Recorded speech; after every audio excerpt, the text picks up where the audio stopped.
This is the Voodoo Bizango. It costs £650 and I think you'd struggle to find a better bike for less cash. It's an aluminium hardtail with 29-inch wheels, and as we've come to expect from the Halford's in-house brand, it offers really impressive value for money. To start with, it's one of the cheapest bikes around to come with a 1x11 drivetrain. This means you have enough gearing options for most situations, but without the need of a front shifter and multiple chainrings. Having a single shifter with a continuous spread of gears and no need to change between front chainrings makes it a lot more intuitive and simple to ride as well. But also the narrow wide teeth on the chainring means you're much less likely to drop a chain, and it's a whole lot quieter than a multi-chainring drivetrain as well. The SR Suntour Radon fork is also one of the best you can expect at this price point. It's got a 15mm axle which keeps it stiffer when you're steering, so it feels more precise in turns, but also it's got an adjustable air spring to suit your weight and properly adjustable rebound damping to suit the air pressure in the spring.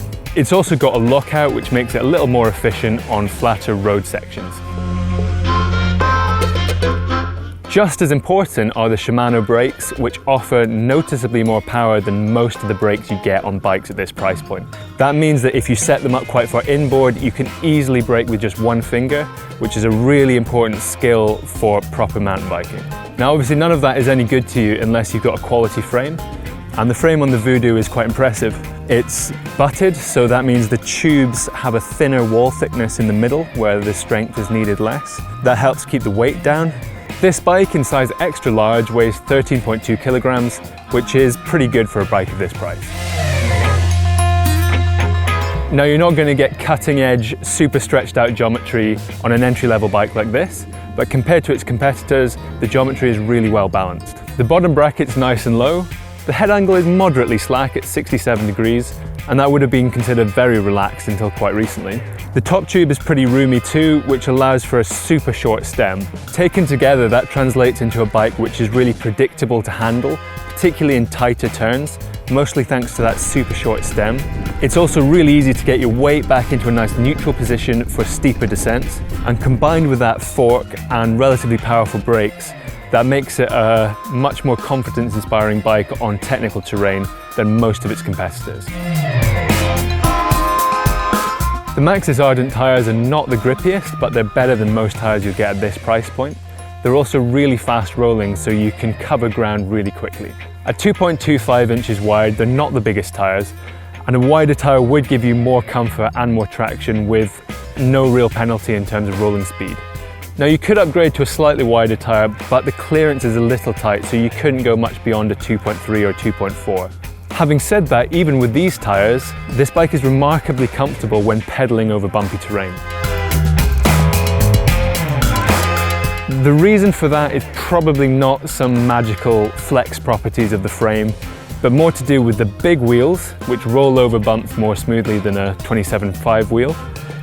And also because the seat is relatively far forwards of the rear axle.